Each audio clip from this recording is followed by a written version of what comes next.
ከነዳጅና ከወርቅ በላይ የተትረፈረፈ ሀብት ያላቸውና የሌላቸው ማህበረሰቦች የተንኮታኮቱበትና የገነቡት ስልት ሀገርን የሚያበለጽገው ከመሬት ውስጥ በሚወጣ ነገር ሳይሆን ከሰው አእምሮ ውስጥ በሚወጣ ሐሳብ ነው። በዓለም አቀፍ ፖለቲካ ውስጥ የአንድ ሀገር ጥንካሬ በተፈጥሮ ሀብቷ ላይ የተመሰረተ ነው የሚለው ግምት በጨዋታ ቲዮሪ ጌም ቲዮሪ እይታ ሲፈተሽ ስህተት መሆኑን ይገልጻል። ቁሳዊ ብልጫ ያላቸው ተጫዋቾች ባሉበት ሜዳ ላይ ደካማ የሚባሉ ማህበረሰቦች ህልውናቸውን ለማረጋገጥ አዳዲስ ግንኙነቶችን መፍጠር፣ ጥምረቶችን መመስረትና በሰው ኃይል ላይ ከፍተኛ ኢንቨስት ማድረግ የግድ ይላቸዋል።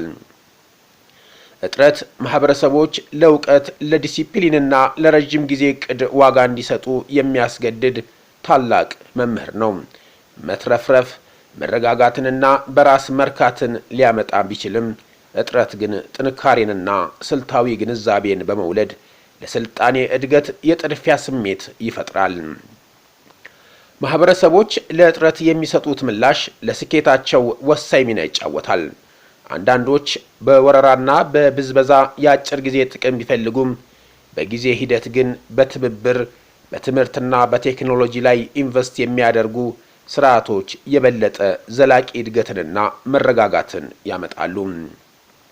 እጥረት ስልታዊ ፈተና ብቻ ሳይሆን የሞራል ፈተናም በመሆኑ ህልውና በብዝበዛ ወይንስ በልማት ይረጋገጥ የሚለው ውሳኔ የማህበረሰቡን ስብዕና ይቀርጻል። ተፈጥሯዊ ሀብት የሌላቸው ስልጣኔዎች ምሁራዊ ካፒታልን ኢንተሌክቹዋል ካፒታል ለህልውና መሰረት በማድረግ ቁሳዊ ካፒታልን የተኩት ለቅልጥፍናና ለማህበራዊ ስርዓት ትልቅ ቦታ ስለሚሰጡ ነው። ከጥጋብ ይልቅ እጥረት ለስልጣኔ ታላላቅ መምህራን አንዱ ሆኖ በተደጋጋሚ አገልግሏል። እጥረት ማህበረሰቦች ለእውቀት ለዲሲፕሊንና ለረጅም ጊዜ ዕቅድ ዋጋ እንዲሰጡ ያስገድዳቸዋል። የእጥረት ትምህርት በአገራት ደረጃ ብቻ ሳይሆን በግለሰብ ደረጃም ትልቅ ለውጥ የማምጣት ኃይል አለው።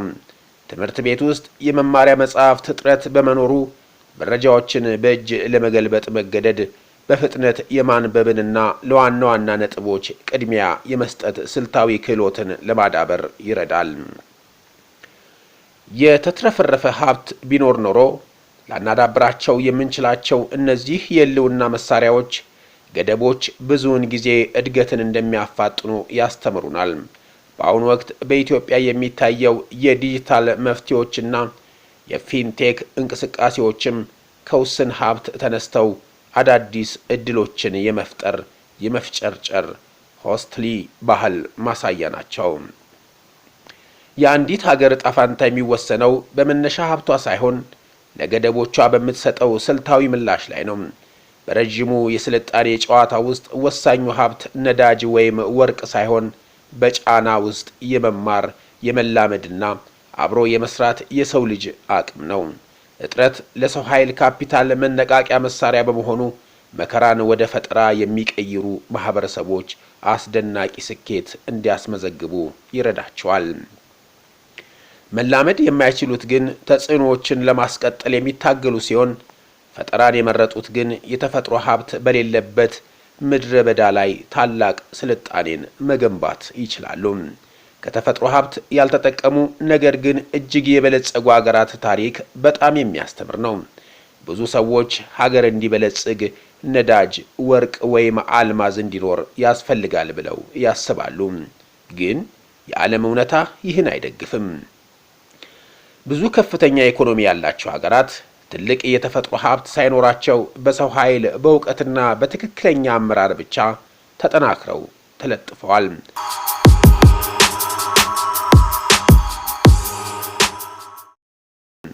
ለምሳሌ ጃፓንን እንመልከት።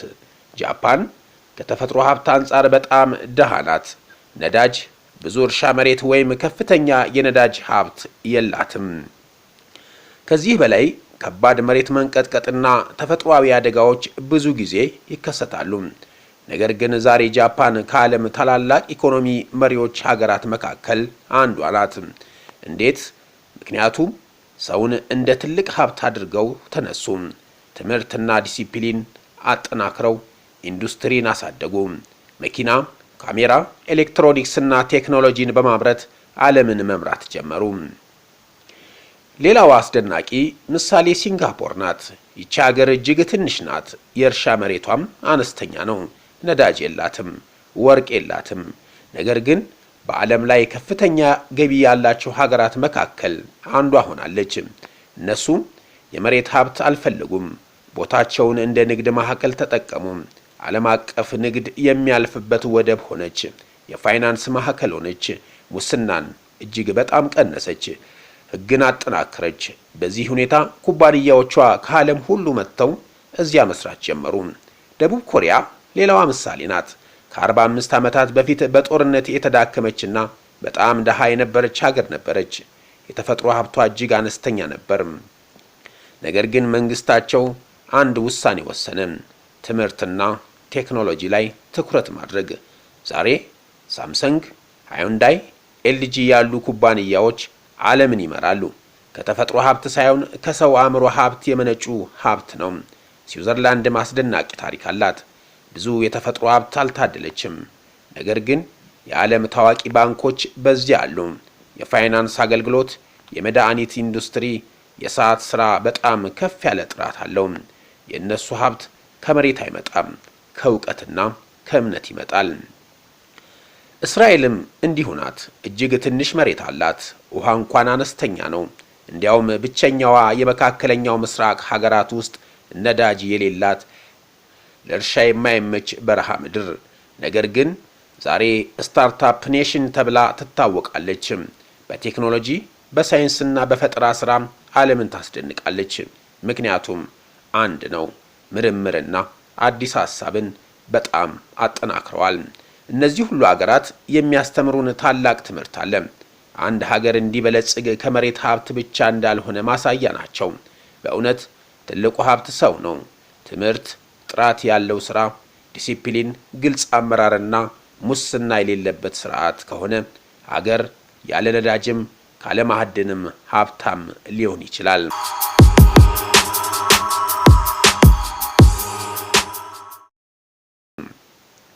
እነዚህ ሀገራት ነዳጅ አልነበራቸውም፣ ነገር ግን አእምሮ ነበራቸው። ወርቅ አልነበራቸውም፣ ነገር ግን ዕውቀት ነበራቸው። ለም መሬት አልነበራቸውም፣ ነገር ግን ትልቅ ራዕይ ነበራቸው። ስለዚህ ታላቅ ሆኑ። ሀገርን የሚያበለጽገው ከመሬት ውስጥ በሚወጣ ነገር ሳይሆን ከሰው አእምሮ ውስጥ በሚወጣ ሐሳብ ነው። የተፈጥሮ ሀብት መኖር ሀገርን በራሱ ሀብታም አያደርግም። ይህ እውነታ በዓለም ብዙ ቦታ በግልጽ ታይቷል። አንዳንድ ሀገራት ወርቅ፣ ነዳጅ፣ አልማዝ፣ ጋዝ፣ ሰፊ መሬትና ብዙ ውሃ ሀብት አላቸው። ነገር ግን ሕዝባቸው እስካሁን ድረስ በድህነት ውስጥ ይኖራል። ይህንን ሁኔታ ብዙ ጊዜ የሀብት መርገም ተብሎ ይጠራል። የተፈጥሮ ሀብት ኖሮ ነገር ግን ሕዝቡ ያልተጠቀመበት ሁኔታ ሲኖር፣ ለምሳሌ ኮንጎ፣ ዲሞክራቲክ ሪፐብሊክ ኦፍ ኮንጎን እንመልከት። ይቺ ሀገር ከዓለም በጣም ባለሀብት መሬቶች መካከል አንዷ ናት። ወርቅ፣ አልማዝ፣ ኮባልት፣ ኮልታንና ሌሎች ብዙ ውድ ነገሮች በመሬቷ ውስጥ አሉ። እነዚህ ነገሮች ዛሬ ስልኮችና ኮምፒውተሮችን ለማምረት በዓለም በውድ ዋጋ የሚፈለጉ ናቸው። ነገር ግን ኮንጎ ከዓለም ከፍተኛ ድህነት ያለባት ሀገራት መካከል ተቆጥራለች። ምክንያቱም ረጅም ጦርነት፣ ሙስና፣ የፖለቲካ አለመረጋጋትና የውጭ ኃይሎች መግባት ዋናዎቹ ሀብቷን እንዳትጠቀም ያደረጉት ናቸው። ናይጄሪያም ተመሳሳይ ታሪክ አላት። ይቺ ሀገር በነዳጅ በጣም ታዋቂ ናት። ከአፍሪካ ትልቁ የነዳጅ ክምችት ካሏቸው ሀገራት መካከል አንዷ ናት። ነገር ግን በሕዝብ ቁጥር ብዙ ሰዎች በድህነት ውስጥ ከሚሰሩበት ሀገር ተርታ ናት። ነዳጅ ከተገኘ በኋላም ብዙ ገንዘብ ወደ ሀገር ውስጥ ገባ። ነገር ግን ኢንዱስትሪና እርሻ አልተስፋፋም። ይልቁንስ ሙስና፣ የገንዘብ አስተዳደር ድክመትና እኩል ያልሆነ የገቢ መከፋፈል ብዙ ሰዎችን ከሀብቱ አርቆ አስቀመጣቸው። ቬንዙዌላ ደግሞ አስተማማኝ ምሳሌ ናት። ይቺ ሀገር ከዓለም ትልቅ የነዳጅ ክምችት ካላቸው መካከል አንዷ ነች። ነገር ግን ሀገሩ በነዳጅ ብቻ ተመርኩዞ ሌሎች ዘርፎችን አላሳደገም። የነዳጅ ዋጋ ሲወርድ ኢኮኖሚዋ በአጭር ጊዜ ወደቀ። ዛሬ ብዙ ሰዎች ከሀገራቸው ወጥተው መኖር ይፈልጋሉ። በቅርቡ መሪዋ በአሜሪካ ታድኖ ተወስዶ ነዳጇም በአሜሪካ ቁጥጥር ሆኗል። አንጎላም እንዲሁ ናት። ነዳጅና አልማዝ ብዙ አላት። ነገር ግን ለብዙ ዓመታት የቆየ የውስጥ ጦርነት ምድሯን ናጠው። ሀብቱ በጥቂት ሰዎች እጅ ተሰበሰበ። ህዝቡ ግን የመሰረታዊ አገልግሎቶች እንኳን ሳያገኝ አለ። እነዚህ ታሪኮች አንድ ትልቅ እውነታን ያሳያሉ። የተፈጥሮ ሀብት ብዙ መኖር ብቻ በራሱ ህዝብን ከድህነት አያወጣም። ከነዳጅ በላይ የሚያስፈልገው ጥሩ አመራር ነው። ከወርቅ በላይ የሚያስፈልገው ትምህርት ነው። ከአልማዝ በላይ የሚያስፈልገው ስርዓትና ፍትህ ነው። ብዙ ጊዜ ሀብት ሲገኝ ግጭት ይመጣል። ሰዎች ሀብቱን ለመቆጣጠር ይጣላሉ። ሙስና ይጨምራል። ሀገር በአንድ ነገር ብቻ ይማረካል። በመጨረሻም ሀብት ከመሆኑ ይልቅ ችግር ይሆናል። ወሳኙ ሀብት፣ ነዳጅ፣ መሬት ወይም ማዕድናት አይደሉም። ይልቁንም በጫና ውስጥ የመማር የመላመድና አብሮ የመስራት የሰው ልጅ አቅም ነው። ግለሰቦች ከሽንፈት ይልቅ መላመድን ሲመርጡ ገደቦች ብዙውን ጊዜ እድገትን ያፋጥናሉ። ስለዚህ ታላቁ ትምህርት ይህ ነው። ድህነት ምክንያቱም የተፈጥሮ ሀብት እጥረት አይደለም፣ የአመራር እጥረት፣ የእውቀት እጥረትና የስርዓት ድክመት ነው። አንድ ሀገር ሀብታም እንዲሆን ነዳጅ ወይም ወርቅ አያስፈልገውም። ነገር ግን ሀብቱ ካለና ካልተቆጠበ ደግሞ ድህነት ሊቀጥል ይችላል። አበቃን። ሰላም ሁኑ።